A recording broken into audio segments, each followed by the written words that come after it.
Bom, pessoal, bom dia. Em primeiro lugar, muito grata, Davi, pelo convite. Agradecendo ao Davi, agradeço a todos vocês do Sinasef. E parabenizo por estarem aqui no domingo, porque todo o esforço que pudermos fazer, gente, para barrar essa PEC 6 é necessário. O que está em jogo é muita coisa. Eu preparei uma exposição, deixa eu só... Vamos trocar de lugar?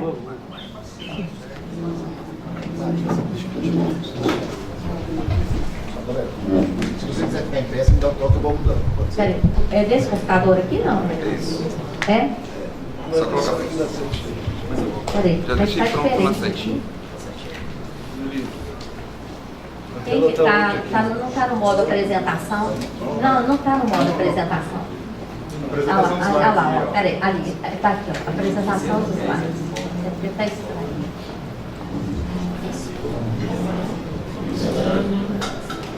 Agora sim. Agora sim.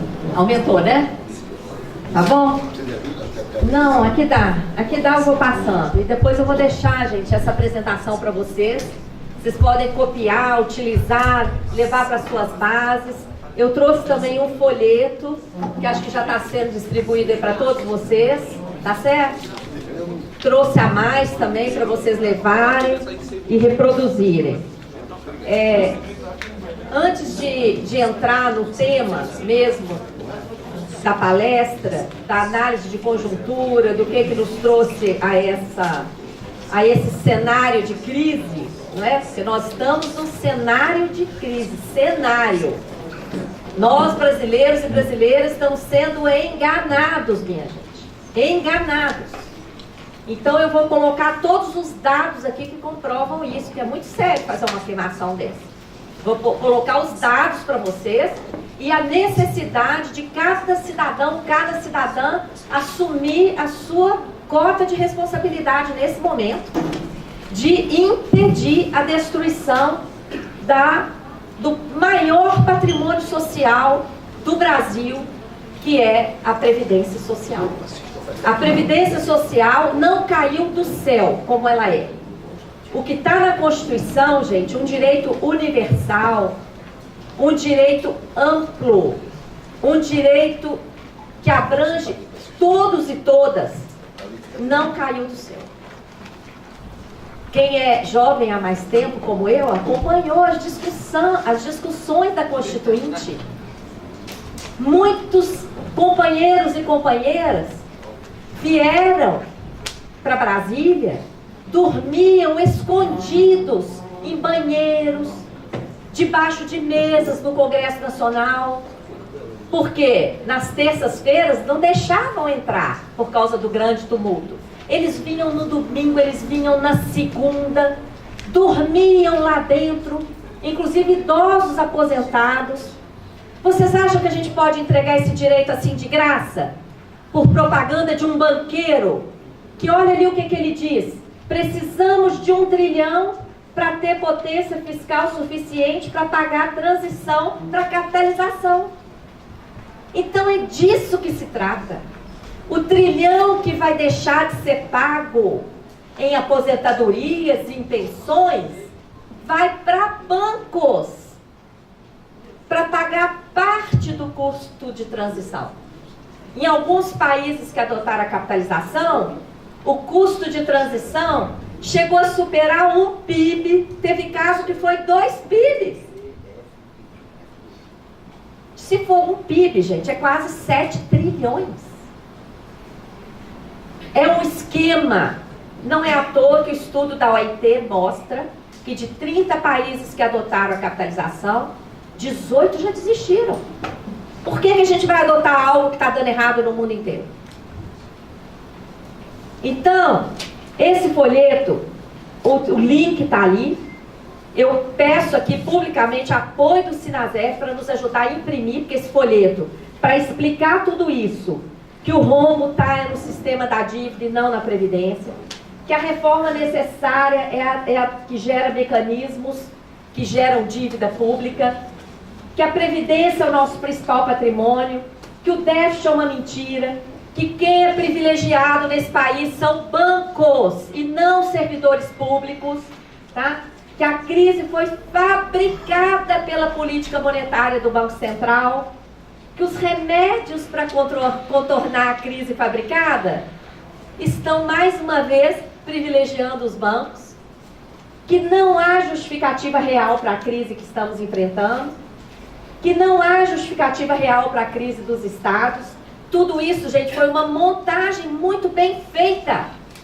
E se não acordarmos a tempo, estamos entregando todo o nosso patrimônio, não só o patrimônio social, como o que resta do nosso patrimônio público.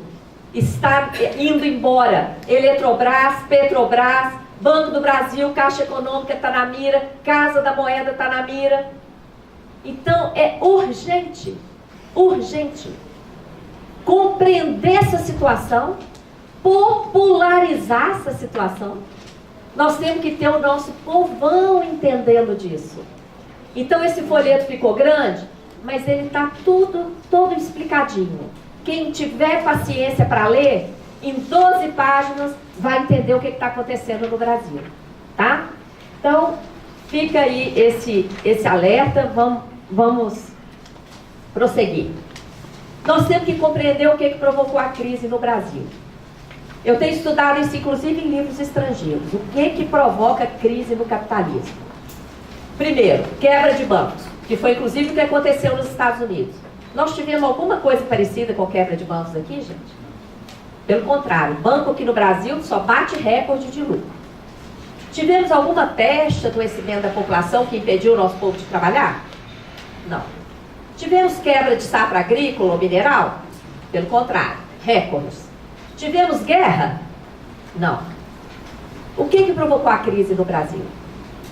O que justifica, o que explica a falência de inúmeras empresas, o desemprego recorde, a queda do PIB 2015, 16, quase mais de 7% em apenas 2 anos. Só a crise política justifica isso, gente? A crise política foi o cenário. Porque enquanto todo mundo só falava do impeachment da Dilma, da Lava Jato, da prisão do Lula, enquanto estava todo mundo nisso aí, batendo isso aí, ou contra ou a favor, o que estava acontecendo? A política monetária do Banco Central estava quebrando o Brasil. Tá? O que explica o cenário de crise que está justificando a reforma, que está justificando a entrega do nosso patrimônio? Olha aqui, nós temos cerca de 4 trilhões em caixa. Todo mundo aqui sabia disso? Quem não sabia, levanta a mão. Olha aí, então já valeu a pena, viu? Domingo ganho. Ó, nós, em dezembro de 2018, nós tínhamos 1 trilhão 270 bilhões no caixa do Tesouro Nacional. Que dinheiro é esse? É dinheiro de excesso de arrecadação tributária, porque apesar da crise, nós estamos tendo excesso de arrecadação. E esse dinheiro não está sendo gasto. Por quê? Por causa da PEC do teto. O que mais que forma esse 1 trilhão 270 bilhões? Excesso de emissão de títulos da dívida. O Tesouro emite mais título da dívida do que o necessário. É como se você precisar de R$1.000 de empréstimo, você vai lá e pega 2.000, 3.000, pega mais do que precisa e fica com o dinheiro em caixa. 1 trilhão 270 bilhões no caixa do Tesouro Nacional. Tem justificativa para os estados estarem na míngua, gente? Por que o Tesouro não está ajudando os estados, se somos uma federação? Mas não é só isso que nós temos, não. Nós temos 1 trilhão 130 bilhões no caixa do Banco Central. Isso em dezembro, agora já subiu. Agora já é mais de 1.200. Que dinheiro é esse? Dinheiro que sobra no caixa dos bancos, que os bancos não conseguem emprestar porque o juro que o banco pede é alto demais, então não tem gente suficiente para acessar esse dinheiro no banco, ok? Então, sobra dinheiro no caixa dos bancos. O que o Banco Central faz? Diz o seguinte: banco, não fica com seu dinheirinho parado aí, não. Deposite aqui no Banco Central e eu vou te entregar título da dívida pública. E aí, à medida em que o banco está com o título da dívida pública em mãos, o que ele tem direito de receber? Juros. Então, esse 1 trilhão 130 no caixa do Banco Central é dinheiro que sobra no caixa dos bancos e que o Banco Central remunera diariamente e não faz nada com ele, porque tem que ficar disponível. Tem que ficar disponível, porque se o banco te pedir de volta, essa operação tem o nome de compromissada. O banco tem o compromisso de devolver. Deu para entender? Essa operação, gente, além de significar essa montanha de dinheiro no Banco Central parada, esterilizada, qual foi o custo dessa remuneração durante os últimos 10 anos?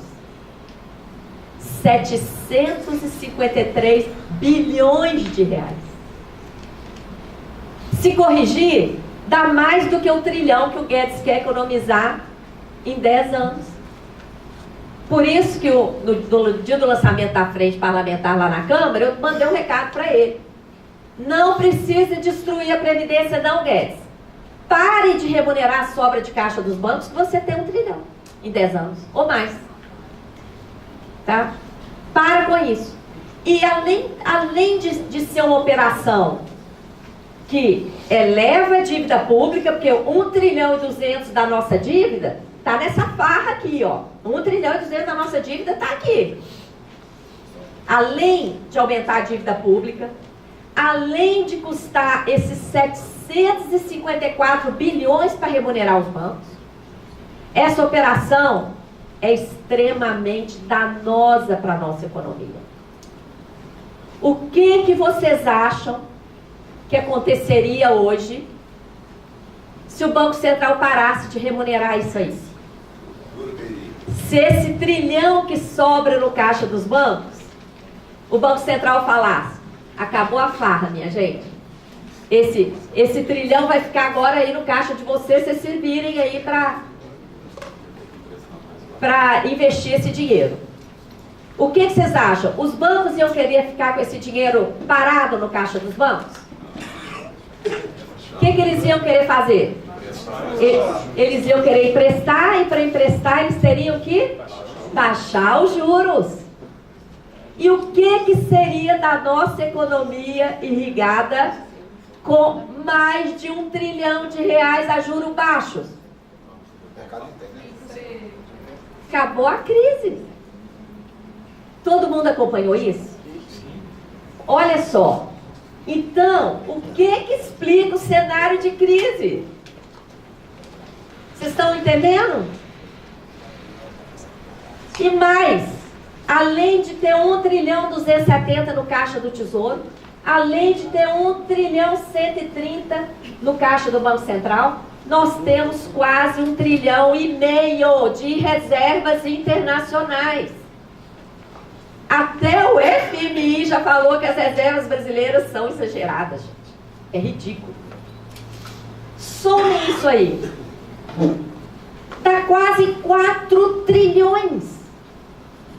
Pessoal, que crise é essa? É cenário. Estamos sendo feitos de idiotas para entregar nosso patrimônio social, que é a Previdência e a Seguridade Social, entregar nosso patrimônio público, privatizar as empresas. Eu quero o compromisso de todos vocês aqui, que vocês vão replicar isso. Vocês vão ver no meu Instagram. Eu vim no táxi conversando com o taxista. Eu fiquei tão feliz, porque quando eu entrei no táxi, a primeira pergunta que eu fiz para ele foi a seguinte: o que você acha dessa reforma da Previdência?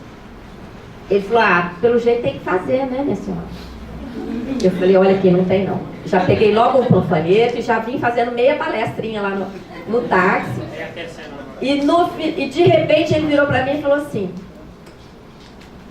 mas então essa reforma é para banqueiro, né? Eu falei, olha aqui, você permite que eu grave um Instagram aqui de meio minuto e coloco você? Ele falou, permito. Aí, depois vocês olham lá no meu Instagram, tá lá. Tá? Então é assim, gente, nós temos que ganhar alma por alma. E se cada um que está aqui assumir o compromisso de ganhar uma alma por dia, essa alma ganha, também vai passar a ganhar uma alma por dia, nós vamos passar por cima do boicote da mídia que só dá espaço para quem defende a reforma. Evidentemente, são eles que pagam os maiores anúncios da mídia ou eles são diretamente os donos da mídia, os grandes bancos, ok? Então, não há... É um massacre a propaganda. Quando Guedes vai à televisão e fala, não tem dinheiro,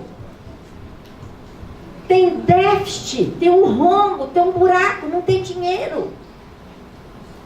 Aquilo deixa as pessoas encurraladas, concordam? Porque como é que é quando a gente não tem dinheiro? Quando não tem dinheiro, como é que vai? Como é que você vai pagar alguma coisa se você não tem dinheiro? Agora, olha isso aqui. Nós temos dinheiro ou não temos?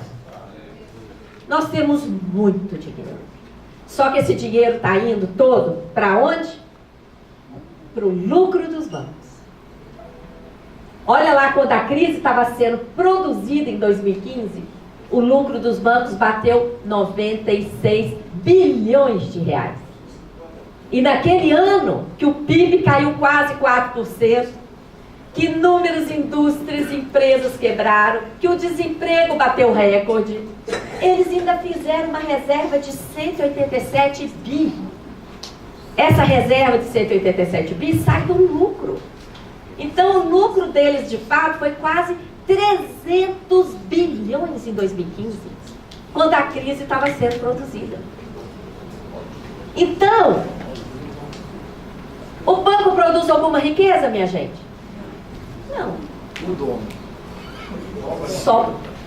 Não produz riqueza. O banco depende da economia. Se a economia toda estava quebrando, o que explica esse lucro recorde aqui? Mecanismos, gente. Mecanismos que geram dívida pública para a gente pagar, enquanto, ou seja, o estoque da dívida aumenta, mas o dinheiro vaza para o sistema financeiro. Tá? É isso aí, ó. Enquanto a gente ficou na crise, com dívida explodindo, os bancos lucraram. Então, fazendo uma análise sistêmica do que eu falei até agora, nós estamos vivendo numa conjuntura de crise fabricada pela política monetária do Banco Central. O que é política monetária? Temos que popularizar esse termo, gente. Política monetária é simplesmente esse conjunto de mecanismos que o Banco Central usa com a desculpa de controlar a inflação. Então, ele pratica as taxas de juros mais elevadas do mundo. Como é que ele produziu a crise? Ele foi subindo o juro, que lá em 2013 estava em 7%. Ele subiu para 8%, para 9%, 10%, 11%, 12%, 13%, 14%, chegou em 14,25%, a taxa básica. E depois que chegou em 14,25%, ficou nesse patamar mais de um ano. O mundo inteiro, gente, estava praticando taxa zero, taxa negativa.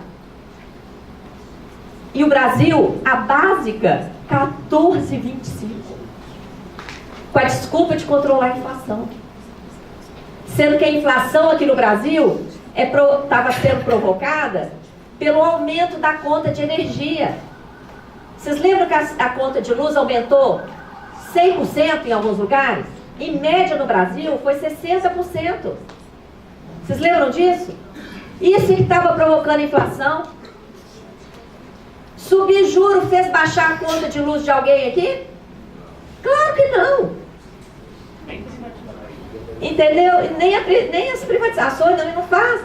Olha, taxa de juro mais elevada do mundo é um dos componentes da política monetária.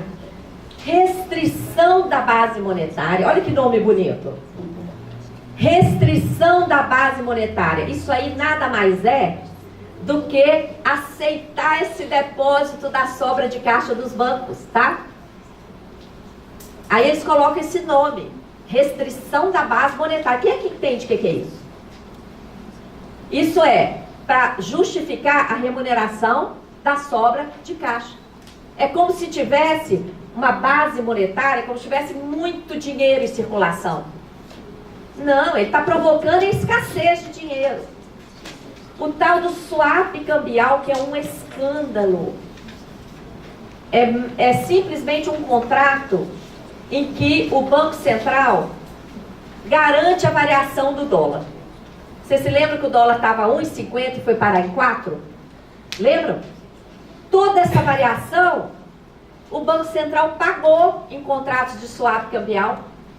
Enquanto a crise estava sendo fabricada, de setembro de 2014 a setembro de 2015, o resultado negativo do Banco Central com essas operações foi 207 bilhões de reais. Vocês que são da área da educação, teria dado para triplicar o orçamento anual da educação nesse período com esse dinheiro. Que tal? Foi para o ralo e gerou dívida pública para cobrir. Os prejuízos do Banco Central viram dívida pública, o colchão de liquidez exagerado faz a dívida explodir. Então, esses aqui foram os principais fatores. Tiveram outros, mas esses foram os principais fatores que produziram a crise. E aí, diante da crise fabricada, quais as medidas adotadas? A primeira, PEC do teto. Teto para todos os gastos públicos com saúde, educação, previdência, assistência, etc., com todos os ministérios, com todos os poderes, executivo, legislativo, judiciário, Ministério Público. Mas o que é que ficou fora do teto? O gasto financeiro com a dívida. Todo mundo aqui sabia que o gasto financeiro com a dívida ficou fora do teto? Quem não sabia, levanta a mão. Ó, domingo duplamente ganho. Gente, o gasto financeiro com a dívida ficou fora da PEC do teto. A PEC do teto foi para isso, foi para segurar todos os gastos com todas as áreas, colocar um poder contra o outro, colocar um serviço contra o outro, porque para aumentar um tem que tirar do outro. Mas o gasto financeiro, ó, livre, sem limite, sem teto, sem controle. Você tá vendo como é que a gente é enganado? O que mais? Aumento da DRU, Lei 159, que repete a PEC do teto para os estados e municípios, contra reformas, passaram a reforma trabalhista com a desculpa da crise.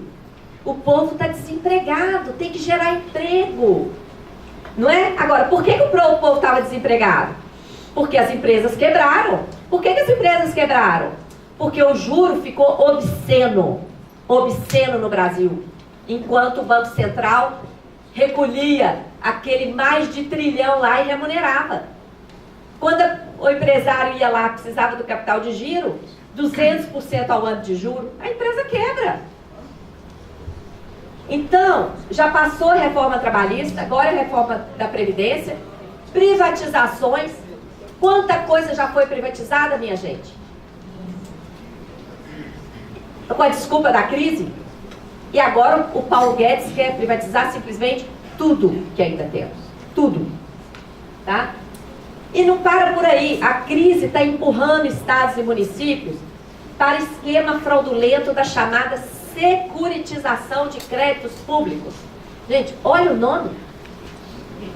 Você sabe por que eles colocam esses nomes? para desanimar todo mundo de entrar no assunto. Falar, ah, não entendo disso. Tá? Não entendo disso. Então, a gente tem que saber que essa é a estratégia deles.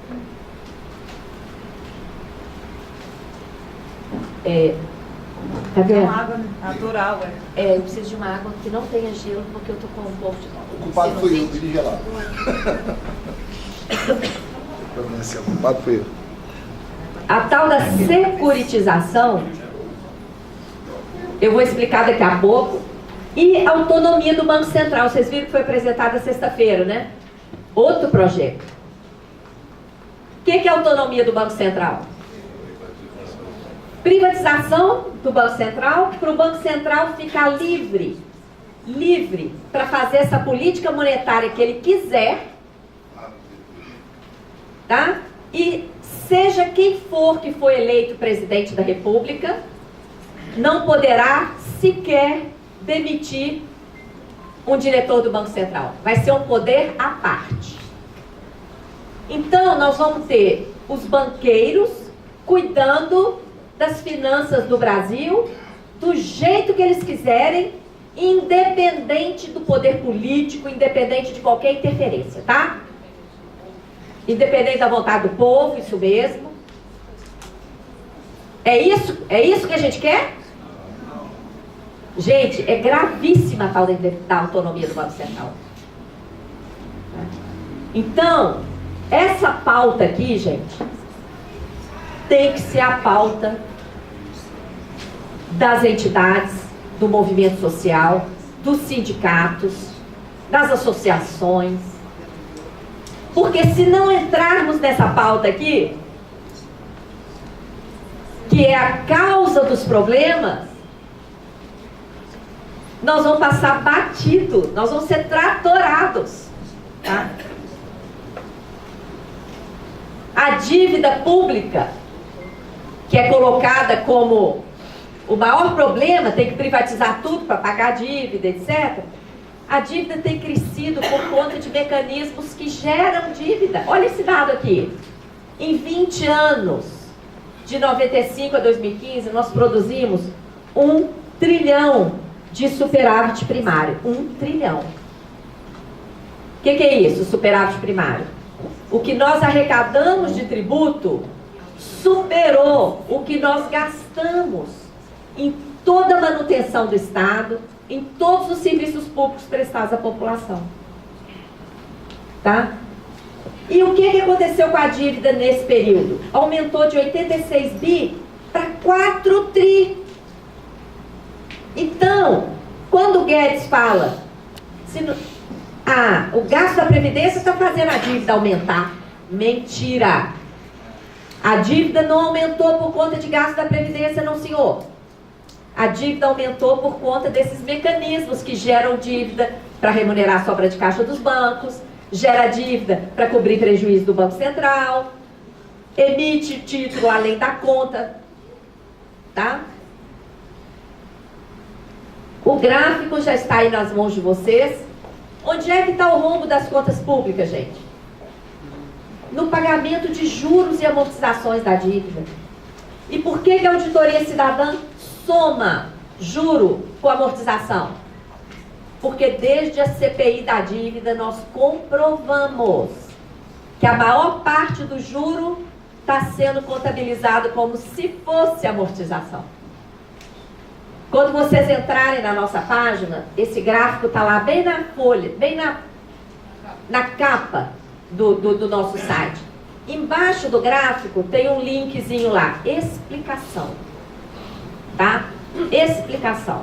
E tem um outro link, mentiras e verdades, que tem um texto mais longo aí. Leiam isso, porque muita gente critica a auditoria cidadã falando que esse gráfico está errado.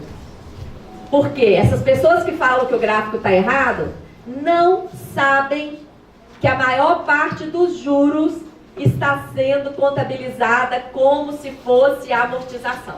Ok? Ao longo dos anos, gente, esse gráfico aqui mostra a evolução dos principais gastos federais em 10 anos. Olha aqui o gasto com pessoal, olha aqui, ó. É uma rampa suave, correto? Olha aqui o gasto com previdência. É uma rampa um pouco mais íngreme. Por quê? Porque essas ameaças de reforma empurrou muita gente para a aposentadoria precocemente. Gente que nem estava ainda com vontade de aposentar, correu para aposentar. Tá? Às vezes até perdendo direitos. Agora, olha o gasto que está indisciplinado, que está dando pulos ali. Qual o gasto que precisa de uma reforma, de uma disciplina? É o gasto financeiro, tá? Que está nadando de braçada. Aqui são algumas telas que falam do custo de 754 bilhões com a remuneração da sobra de caixa dos bancos. Tem links para vocês acessarem, tá? A explicação, o governo... E além do mais, gente, essa remuneração é ilegal. Não tem autorização legal para depósito voluntário remunerado pelo Banco Central. Olha que loucura. Não há. Quando nós denunciamos isso, em 2017, o Banco Central correu para apresentar esse projeto aí, tá? Mas o grande capital não quer só isso não, quer muito mais. Você sabe o que está por trás dessa chamada securitização de créditos? Eles tinham que dar um nome complicado para esconder. Você sabe o que está por trás disso? Os bancos querem se apoderar diretamente da arrecadação tributária. O que é isso? Ah, muito grave.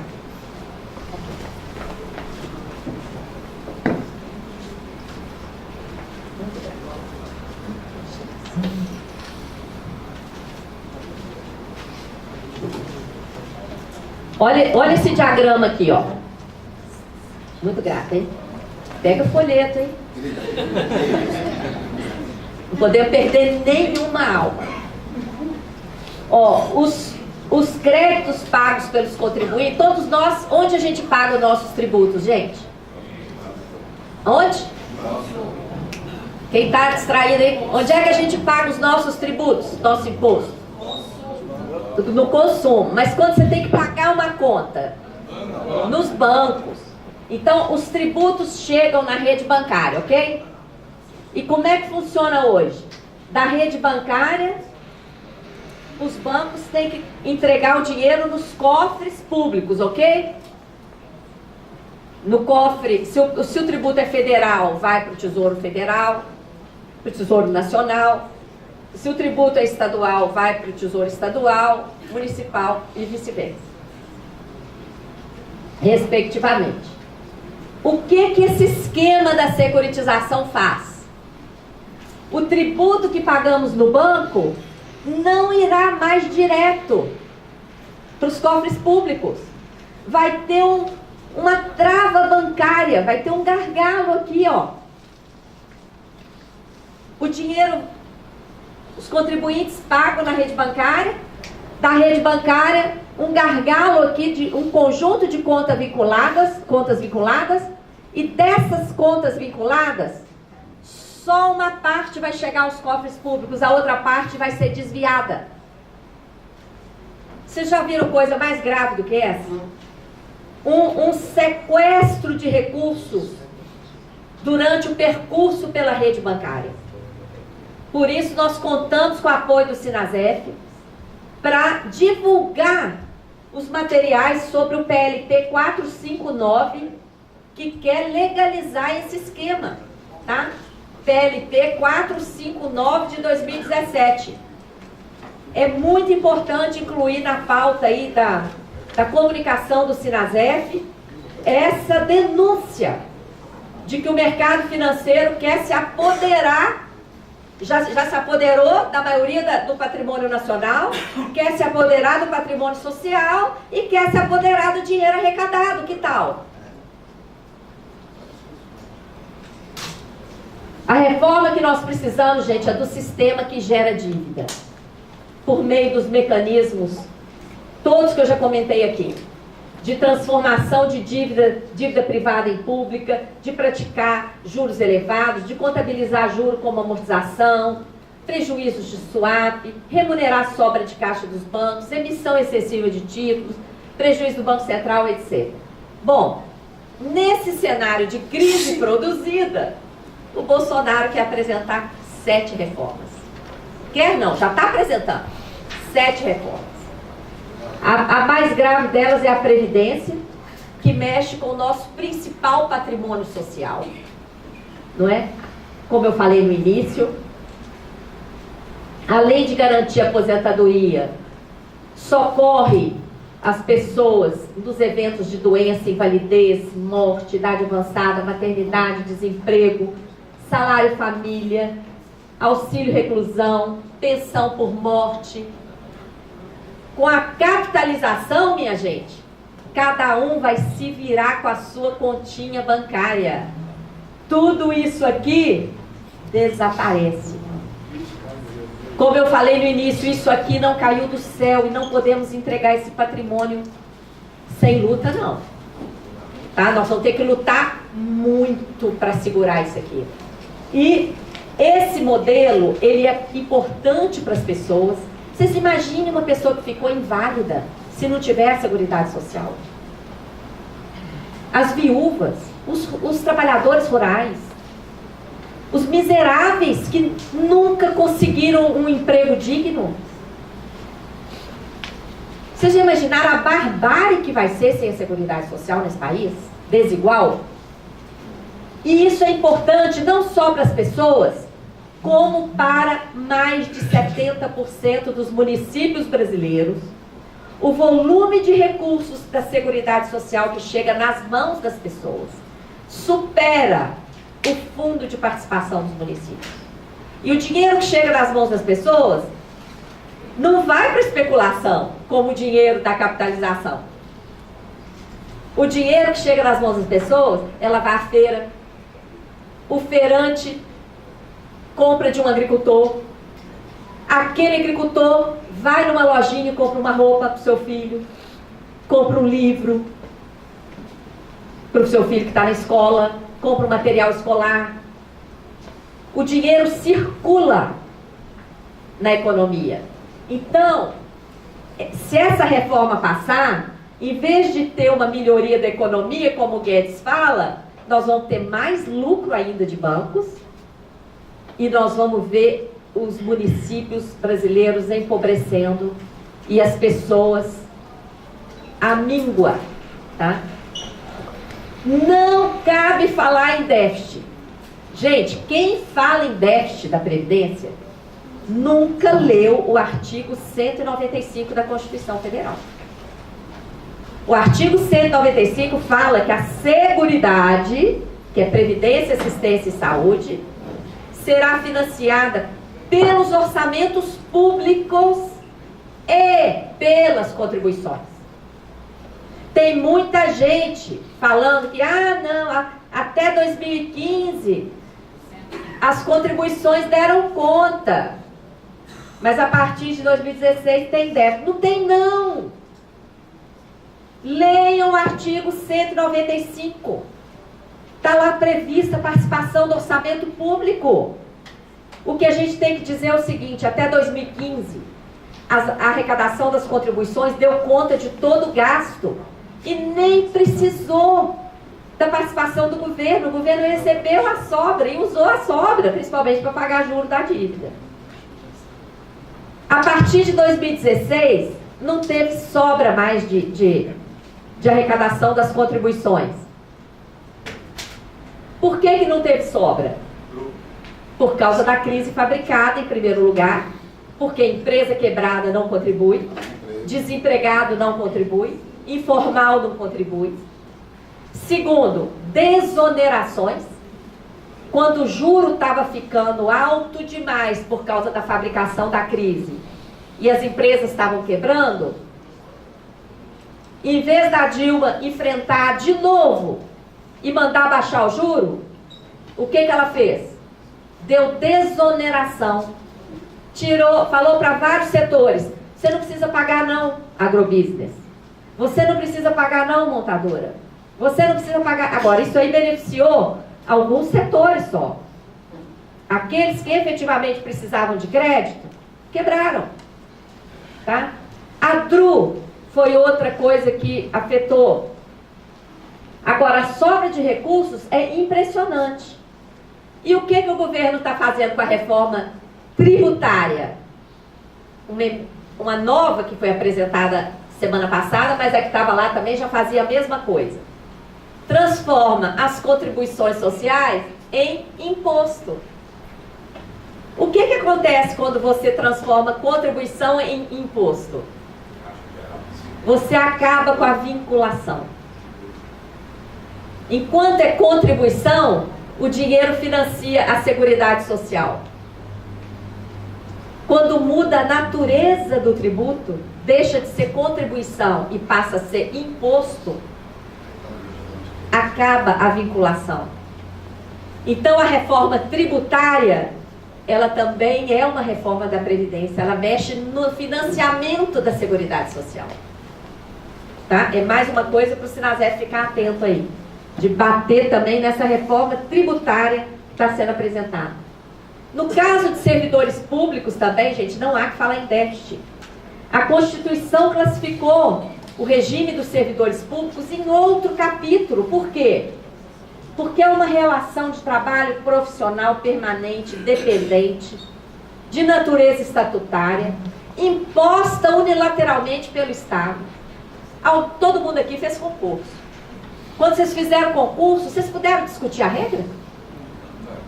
Eu não, isso aqui não tá, não, eu prefiro assim. Puderam? Claro que não. É uma coisa imposta pelo Estado. O Estado é que impõe. E mais, ele assume a obrigação de pagar os salários e depois as aposentadorias e pensões. Tanto é que houve uma época que o governo nem cobrava. Por quê? Ele cobrava só uma parcela pequena. Ele não se preocupava com esse financiamento. Ele falava, para que eu vou cobrar para mim, para eu repor, eu pagar? Não é? Já houve uma reforma da Previdência, em 2003, que acabou com a aposentadoria integral. Já houve. Então, essa falácia aí de que essa reforma está igualando o servidor público com o regime geral, isso já aconteceu desde 2003. Essa reforma foi em 2003, com efeitos a partir de 2013, mas por causa da luta, mas aconteceu em 2003, tá? E a arrecadação hoje é altíssima. Servidores pagam 11%, em alguns estados pagam 14%. Depois de aposentados, continuam pagando. Pensionista também continua pagando. Onde é que está o privilégio? Então, nós não podemos ficar com vergonha de defender os direitos de servidores públicos, não. Tá? Porque existem argumentos. No caso dos estados, a crise também foi fabricada pelo esquema da dívida dos estados. Olha, no site da auditoria tem vários artigos, eu vou passando aqui, vou deixar o link para vocês. Para entrar especificamente agora na reforma. De onde vem essa ideia? Essa ideia não nasceu aqui no Brasil. Tá? Essa ideia, gente, vem da cúpula do sistema financeiro. Tanto é que reformas idênticas estão sendo implantadas em vários países. Porque a ordem vem de cima. A ordem vem do FMI, do Banco Mundial e do BIS. Vocês já ouviram falar desse BIS? É ridículo. Ele se auto-intitula Banco Central dos Bancos Centrais. E vale a pena vocês acessarem o estatuto desse BIS. Ele só não fala que ele é Deus. Mas ele coloca que ele está acima de tudo. Ele está acima de tudo. Ele tem que obedecer nenhum organismo internacional, nem a ONU. Ele tem que obedecer nada. Não tem que obedecer legislação de nenhum país. E ele manda em todo o mercado financeiro. Ora, por quê? Porque a gente obedece. E porque ninguém fala nisso. Então nós temos que ridicularizar isso. É como se a gente estivesse, gente, lá no fundo do fundo de uma caverna. Vocês conhecem, todo mundo conhece o mito da caverna. Acreditando em sombras. Quais são as sombras lá do fundo da caverna? Não tem dinheiro, tem que fazer privatização de tudo, tem que fazer reforma da Previdência, tem que obedecer às ordens do BIS. Isso tudo é fundo de caverna. Tá? E qual é a importância de entidades como o Sinazé? Divulgar isso. Porque quando a pessoa acorda e conscientiza, essa conscientização é para sempre. É igual quem sai da caverna, enxerga borboleta, passarinho, rio, tudo colorido, sol, estrela. Vai acreditar de novo, uma pessoa depois que viu tudo, vai acreditar de novo que a sombra era aquilo que ela enxergava dentro da caverna? Nunca mais. Então, por isso que tem tanto boicote para conscientizar as pessoas. Porque quem conscientiza de verdade, pronto, é uma alma ganha para sempre. Viu? O que essa reforma significa? Primeiro, dano às contas públicas. Tá? A economia de 1 trilhão que o Guedes diz, é 1 trilhão, gente, que vai deixar de ser pago em aposentadorias, em pensões, em benefícios da assistência social, etc. Todo mundo já tinha pensado nisso? Essa economia de 1 trilhão é 1 trilhão que vai deixar de ser pago em benefícios. E para onde irá esse 1 trilhão? O próprio Guedes declarou, vai para financiar uma parte da capitalização, quer dizer, vai para os bancos. É 1 trilhão que vai sair da economia e vai para a esterilização financeira, tá? Outra coisa, quem for para a capitalização vai parar de contribuir para o INSS. A empresa também vai parar de contribuir. Quem for para a capitalização vai contribuir para a sua continha. E o dinheiro que vai deixar de chegar no INSS, daqui a pouco vai justificar um outro desmonte, gente. E o que vocês acham que a gente está correndo risco nesse quadro de desemprego aí por causa da crise fabricada? As empresas vão começar a abrir vaga, mas vão dizer o seguinte para o trabalhador: olha, te dou uma vaga, mas você tem que optar pela carteira verde e amarela, sem direito nenhum, e capitalização. O que vocês acham que essas pessoas correm risco de fazer? Mesmo sabendo que é uma roubada, ela está desempregada. Vocês estão vendo como é que a coisa é muito bem pensada?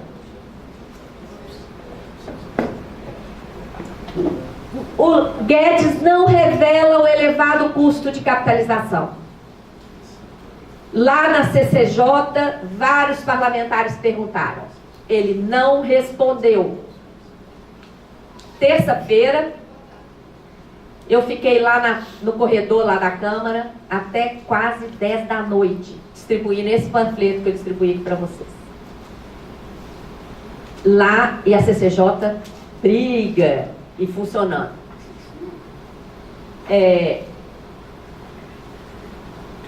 O que aconteceu? Nós precisamos de ter mais mobilização lá. A sessão chegou a ser interrompida numa determinada hora. Gente, não poderia caminhar se o Guedes não revelou o custo da transição. Tem uma trava legal aí. Nenhum projeto pode andar sem revelar o custo. E ele não revelou. Então, é preciso, vocês que têm um coletivo muito maior que o da Auditoria Cidadã, é preciso colocar gente lá dentro. Qual é o custo de transição? A reforma não pode andar enquanto não for revelado e comprovado esse custo. Ou nós vamos entrar num rombo aí de conta pública? Tá? Oi, Ana, vem cá. Fotógrafo. Você. Nossa, aí vou botar no silencioso? Não, deixa comigo. Não, eu ia te pedir para tirar uma do celular para eu colocar no meu Instagram depois. Tirar. É uma foto, sabe? O que mais que essa reforma faz? ela acaba com a solidariedade. Gente, isso aqui tem um alcance muito grande. Esse alcance é o seguinte: a solidariedade, nem está escrito aqui, é uma coisa ligada à nação. Mas eu quero mesmo é do público, viu? O que é o conceito de nação? Nação, gente, é grupo. Nação envolve o povo, não só o território, o povo de um país. A previdência solidária, ela nos une. Se acontecer um acidente, se você ficou inválida, Deus que lhe livre e guarde, eu tenho que ser responsável por isso. Todo mundo tem que ser responsável por isso. Isso é solidariedade. E é isso que une o povo. O que essa reforma faz, ela nos puxa para um individualismo cruel. É cada um com a sua continha. Ah, você ficou inválida? Se vira com o que está lá na sua continha. Eu tenho que cuidar da minha continha. Vocês já imaginaram o alcance disso na mentalidade de um povo? Isso é gravíssimo. Então, nessa capitalização, além de representar o fim da solidariedade, qual é a modalidade de capitalização que está lá na PEC 6? Contribuição definida, ponto final. De tal maneira que o trabalhador, a trabalhadora sabem quanto vão contribuir, mas não tem ideia se vão receber algum benefício futuro. Vai depender do mercado. Tá? E pode quebrar. Pode ser zero. Pode quebrar. Pode ser dívida. Pode ser dívida. Porque tem que estabilizar o fundo. Né? O estudo da OIT mostra que 30 países que seguiram esse caminho, 18 já desistiram.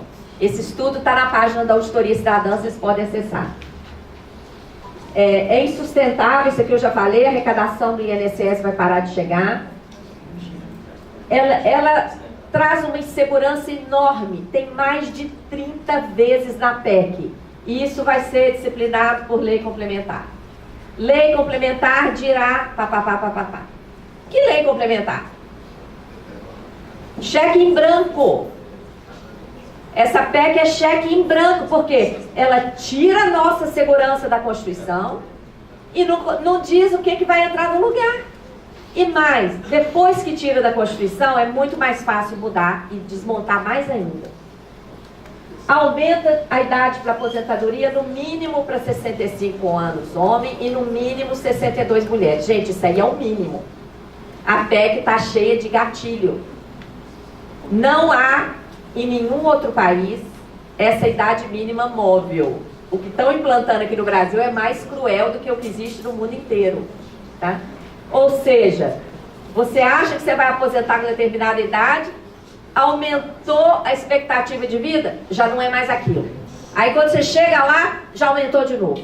Quando você chega lá, aumentou. O que é isso? Você tem que torcer para todo mundo começar Tá? a crescer. Exige mais tempo de contribuição, no mínimo 20 anos de contribuição, inclusive para trabalhadores e trabalhadoras rurais. Gente, isso aqui significa, olha, quem não quiser perder muito vai ter que contribuir por 40 anos. Uma Tainó chega a trabalhar com 22, mas vai trabalhar com 22 anos. Olha, 40 anos. Não é integral não, viu? É a média dos 40 anos, que nunca vai dar integral. Tá? Essa combinação aqui, gente, de aumento da idade com aumento da contribuição, vocês concordam que significa o fim da aposentadoria para muita gente? As regras de transição são inaceitáveis. Inaceitáveis. Aquela exigência de 35, 30 anos e mais a regra 86, 96 sobe para 105, 100. O que é isso? 105 é a soma para homem do tempo de contribuição e a idade. Façam as contas para ver quando é que as pessoas vão conseguir aposentar, gente. 65, mas você Mais 40. Ah lá, ou 70, tá? E isso aí também é móvel, viu? Também é móvel. Aumenta a contribuição, tem gatilho para aumentar a contribuição de servidor público. Então, aqueles aposentados que acham que já estão seguros, não estão, não. Essa reforma os atinge também. Porque a contribuição social pode dobrar. Hoje é 11, pode ser 22. E aí? Quem ganha mais de 5 mil reais? Quem ganha mais de 5 mil reais? 27,5 de imposto de renda, mais 22 de previdência. Que tal isso, hein? Quase a metade nem vem para a mão da pessoa. Olha os privilegiados, servidores públicos. Quase a metade é tributo, fica lá. Tá? Acaba com o reajuste pela inflação, tira da Constituição essa garantia. Acaba com a multa do Fundo de Garantia no caso de demissão. Acaba com a aposentadoria especial de professora e de várias outras categorias. Gente, o desemprego na velhice dessas categorias. Por que tem aposentadoria especial, por exemplo, para bombeiro civil?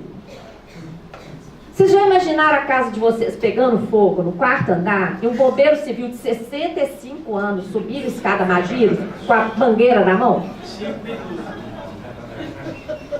Por que eles têm aposentadoria especial? Porque é impossível exercer a atividade deles depois de certa idade e mais. É uma atividade que muito desgastante. Muitos nem chegam a aposentar, gente. O índice de infarto, de doença, porque é uma atividade hiper estressante, né? Acaba, isso tudo acaba. Então, o que nós vamos ter? Pessoas que não têm condição de exercer mais atividade e não têm idade para aposentar. E aí? Reduz para R$400 o BPC. Isso aqui não tem nem palavras, né? Quem escreveu um negócio desse aqui já perdeu o seu senso de humanidade. Não está enxergando pessoa na sua frente. Só está querendo assim, de onde é que eu vou tirar dinheiro, né? E tira lá dos mais miseráveis, mais necessitados ou deficientes físicos. Acaba com o abono salarial de quem ganha mais de um salário mínimo. Hoje ganha abono de um salário mínimo por ano quem recebe até 2 salários mínimos por mês. O Guedes agora considera privilegiado quem ganha mais de um salário mínimo por mês. Só quem ganha até um salário mínimo por mês vai ter direito ao abono. Quem ganha até 2, perdeu. Isso aqui mexe com 91,5% das pessoas que recebem. Tá? Reduz a aposentadoria por incapacidade permanente. Então, assim, está mexendo com pessoas que já tiveram a desgraça de ficar inválidas, agora tem a desgraça de perder parte da sua aposentadoria. Reduz a pensão por morte, reduz benefícios acumulados. E todos esses danos são extensivos a estados e municípios. Por isso, gente, a gente coloca que essa PEC tem que ser rejeitada e todo mundo tem que assumir o compromisso cidadão de ganhar no mínimo uma alma por dia. Tá? Temos que fazer isso. Essa proposta não pode passar. E se cada um arregaçar a manga e passar a lutar, tem chance de barrar sim. Tá? O que está por trás disso é aumentar cada vez mais o lucro dos bancos, que já é uma indecência aqui no Brasil, é caso de polícia. Tá? E ao mesmo tempo que os bancos aumentam o lucro, o Brasil comanda a alta da pobreza na América Latina. Vocês acham que isso aqui não tem relação uma coisa com a outra? É claro que tem, tá? Nós somos a 9ª economia mundial, temos a pior distribuição de renda do mundo, 79º no ranking dos direitos humanos, segundo a ONU, penúltimo no ranking da educação, entre 40 países analisados. Isso é inaceitável e corre risco de piorar se essa PEC passar. É mais inaceitável ainda porque o Brasil é riquíssimo. Nós temos potencial em todos os sentidos e temos dinheiro vivo também, tá? A pobreza e a desigualdade aumentaram nos últimos anos. A miséria teve aumento de 33%. Mais de 6 milhões estão na extrema pobreza. A estatística da extrema pobreza já tinha desaparecido no Brasil. Agora, já está de novo mais de 6 milhões. É urgente sairmos do cenário de escassez. Urgente. Tá? E para sair, isso não é resultado da corrupção endêmica ou mero acaso. Tá? É resultado do modelo econômico que sustenta o sistema da dívida, o modelo tributário, a política monetária suicida e o modelo extrativista irresponsável para com as pessoas e o ambiente. Tá? Qual a estratégia de ação? Conhecer a realidade. Se nós não conhecermos que estamos aí diante de uma crise fabricada, quando o Guedes falar que não tem dinheiro, a gente vai ficar o quê? Encolhido. Agora, sabendo da realidade, qual que é a nossa postura? É de luta. Não, tem dinheiro sim. Então nós temos que conhecer essa realidade da política monetária, do modelo tributário, do sistema da dívida, organizar uma mobilização social consciente, efetiva. Tem que ter muita luta, gente. E aqui algumas sugestões de ações concretas. Nós temos que pressionar parlamentares, gente, porque nesse momento são eles que estão com a caneta do voto na mão lá. Eles é que estão com o poder do voto. Então nós temos que pressionar parlamentares nas bases, aqui no Congresso, mandar carta, mandar e-mail, telefonar, ir presencialmente, né? Exigir pronunciamento deles em relação à rejeição a essa PEC e, claro, não se esqueçam de pedir auditoria da dívida com participação social, tá? Anuncio aqui, estão abertas as inscrições para a terceira turma do nosso curso. Ajudem a divulgar também, porque essa é uma forma de socializar a informação e é também uma forma de financiar a auditoria cidadã. Tá? Para a gente poder fazer mais panfleto, mais luta. Muito grata e uma alegria enorme de ter estado aqui com vocês. Eu vou ter que sair, que eu vou fazer outra palestra para o SINDI-MPU, que tem outra plenária agora às 11. Tá bom? Muito obrigada. Companheiros, companheiras, é muito difícil falar depois da Maria Luísa Fontinelli.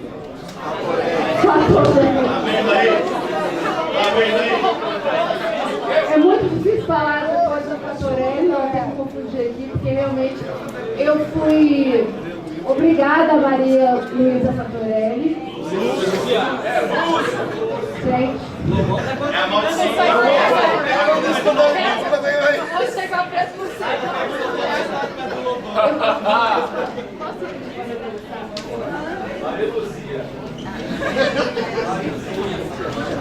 Fui contaminada aqui pela mudança de nome do Lobão e parece que a proximidade contagia, né?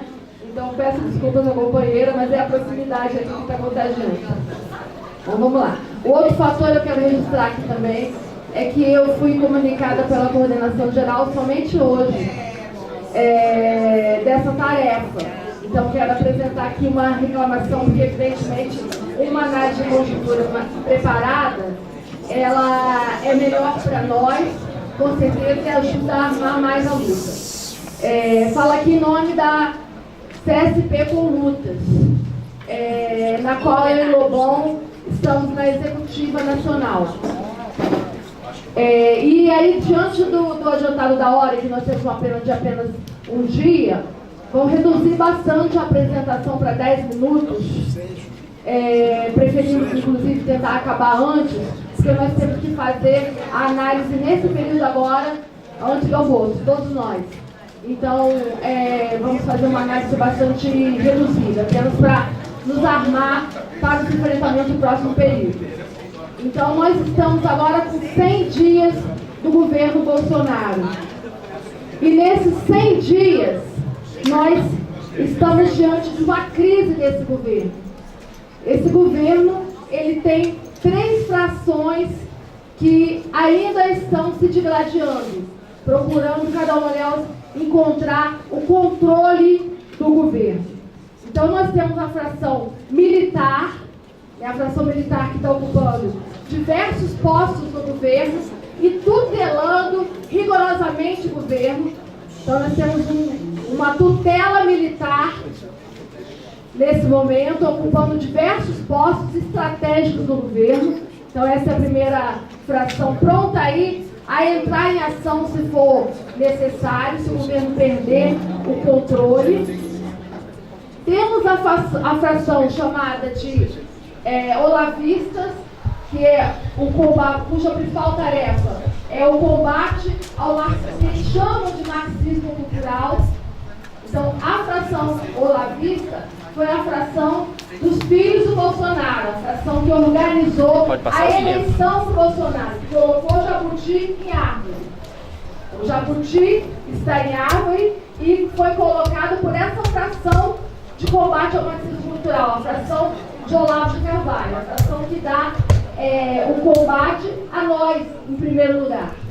Então, essa fração elegeu a educação, o Ministério da Educação está com eles. Essa fração elegeu o Ministério das Relações Exteriores. E essa fração elegeu uma coisa criada por eles, chamada Ministério da Mulher, da Família e dos Direitos Humanos. Então, essa fração, principalmente nesses 3 ministérios, ela quer dar o combate ao que tudo que se identifica como esquerda. Para eles, nós não temos diferença. É uma esquerda só, toda essa que domina as universidades, segundo eles, domina o mercado financeiro, está nos principais postos da mídia. O discurso do Ministério da Educação é esse. Então, essa fração marxista cultural domina o mercado financeiro, domina os principais postos da mídia, domina as universidades, implantou o socialismo e temos de combatê-los. Então, trocando a fração da esquerda por nazismo, nós temos aí o discurso de Hitler contra os judeus. Só para lembrar quem é que foi plagiado nessa declaração. Então, é isso, é contra isso que eles lutam, e o governo foi eleito com essa tarefa, com essa enorme mobilização nas redes sociais, com essa contrafação da realidade, é que esse governo subiu ao poder. Então, essa seria a sua tarefa, os combater. Então, essa fração, inicialmente se imaginava que seria apenas uma diversão da patuleia, para que a terceira fração, e a mais perigosa, que é a fração do neoliberalismo duro, comandada por Paulo Guedes. Então, essa fração é a fração que interessa ao capital. O capital financeiro apoiou esse governo, não foi por causa dos Olavetes, não foi por causa da fração de combate ao marxismo cultural, e muito menos foi por conta da fração militar. Foi por conta da terceira fração. A terceira e a mais perigosa fração é a fração do Paulo Guedes. Então, essa fração exigiu carta branca. Carta branca para implementar os ataques e tirar tudo que for direito para recuperar os lucros do capital financeiro. O capital financeiro que não conseguiu recuperar seus lucros desde a crise que começou em 2008, uma crise internacional do capitalismo, que se acelerou em diversos lugares. Aqui no Brasil, quando chegou, houve algumas políticas compensatórias aí no governo Dilma, que procuraram mitigar essa crise, mas que não tiveram sucesso. Então, não tiveram sucesso, a crise foi se acelerando, as medidas eram insuficientes, eram cobradas pelo capital, mas eram insuficientes, e a partir daí entrou o governo, a partir do impeachment, entrou o governo do Temer com essa tarefa, e essa tarefa para ser completada no governo Bolsonaro. Então, essa mesma fração do capital financeiro, ela já estava no governo Temer, e ela quer se apossar de todos os instrumentos para recuperar o que eles perderam na crise.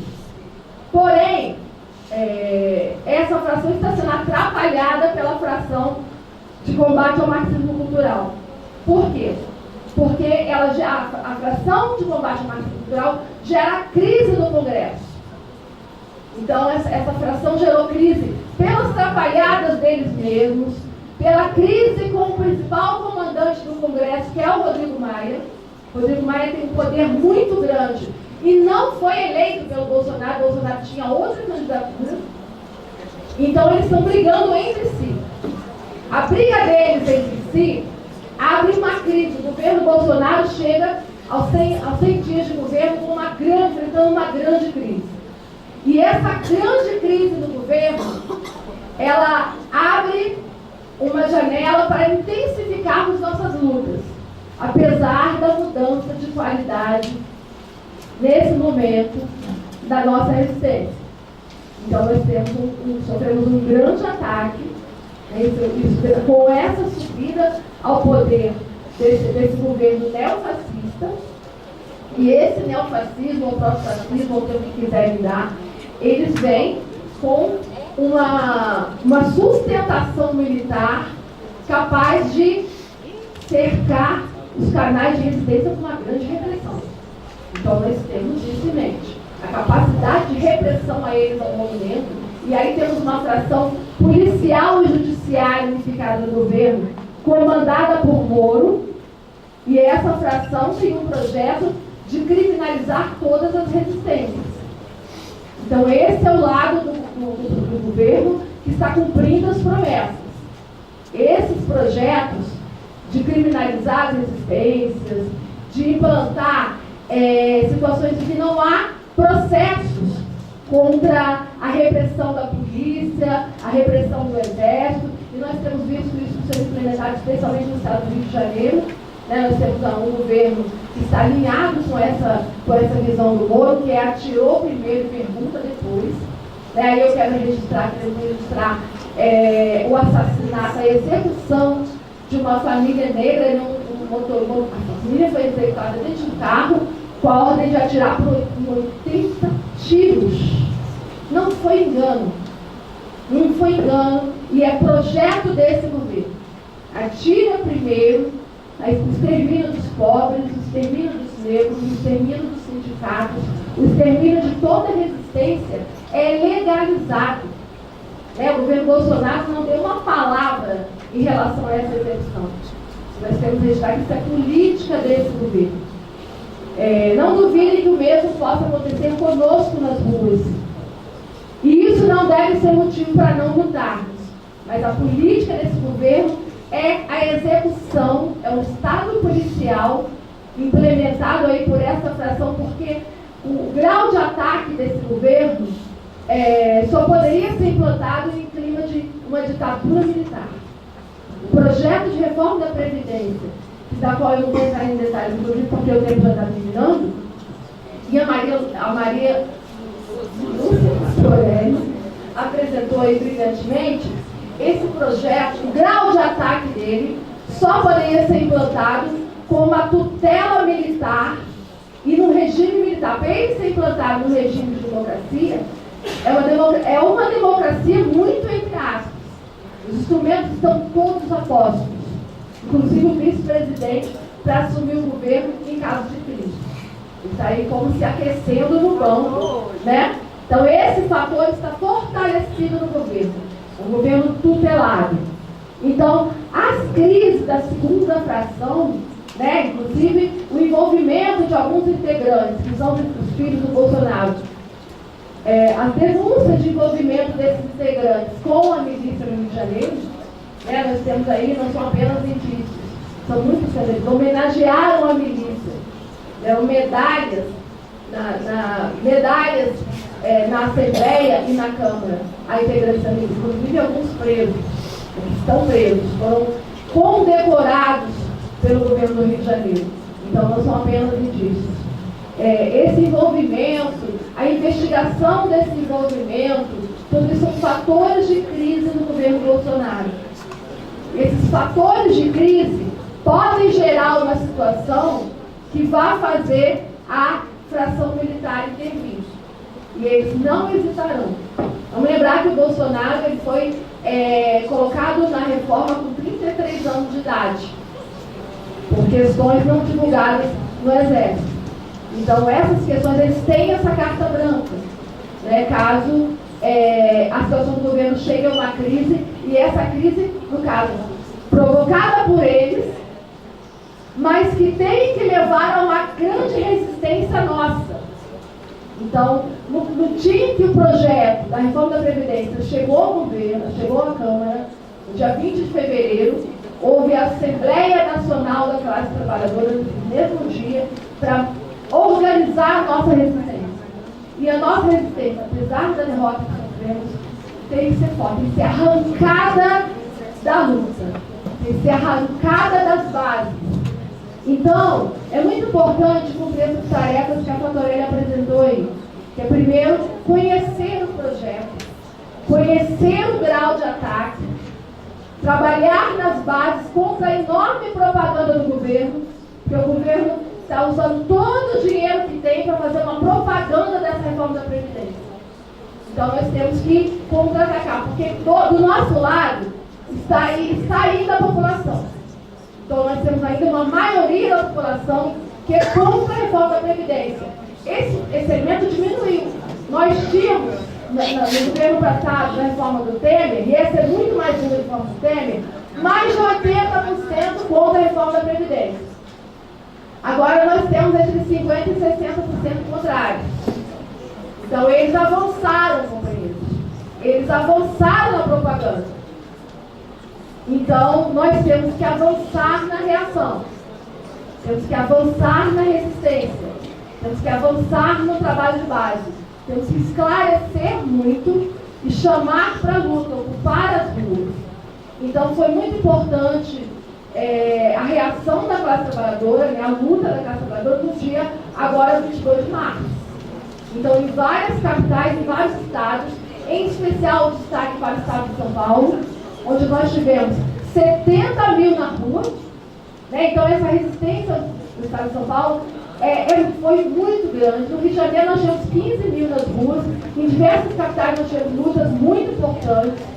Então isso aí é o começo, né? Então, estamos começando a tomar as ruas, mas não podemos parar.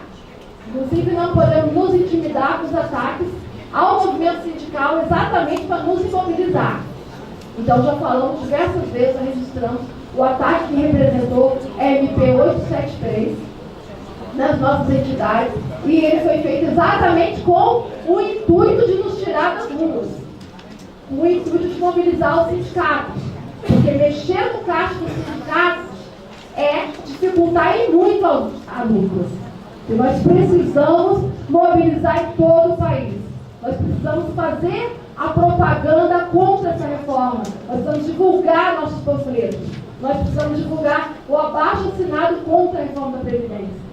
Então foi lançado quinta-feira passada esse abaixo-assinado contra a reforma da Previdência. A CXP está divulgando esse abaixo-assinado. É muito importante pegarmos a cópia desse abaixo-assinado e fazermos banquinhas de colheita de assinaturas, porque o povo é contra essa retirada de direitos. Então, colocar banquinhas nas ruas, esclarecendo a reforma. Tem panfletos bem simples, esclarecendo a reforma, para coletar um polo de assinaturas. Vamos levar um caminhão de assinaturas. Levar povo na rua e um caminhão de assinaturas. E construir a greve geral. Essa é a nossa grande tarefa, camaradas. A greve geral já barrou a reforma da Previdência em 2017 e é a greve geral que vai barrar esse ataque. Só a greve geral pode barrar esse ataque. A greve geral tem que parar a produção. Não é uma greve geral só de tomar as ruas, então tem que ser feito um trabalho de base nos locais de trabalho. Nós temos que fazer comitês contra a reforma da Previdência, banquinhas contra. Porque, companheiros, nós podemos vencer. A população entendeu o ataque. Então nós temos maioria da população contra a reforma da Previdência e o governo Bolsonaro está se desfazendo. Está numa crise profunda. Ele já perdeu muito do apoio que tinha. Então a hora é agora, não dá para esperar. Não dá para esperar daqui a um mês fazer dia de luta. Vamos construir o dia 15, não está ainda determinada, é uma proposta para ser acertada na próxima reunião das centrais. Mas é uma indicação também da CNTE, de diversas entidades, e é uma indicação agora que vai sair, agora está sendo divulgada nesse exato momento aqui simultaneamente, lá no N. Então o N também vai apontar para o dia 15 e construir o dia 26. Então vamos construir essa luta, vamos construir essa resistência, saber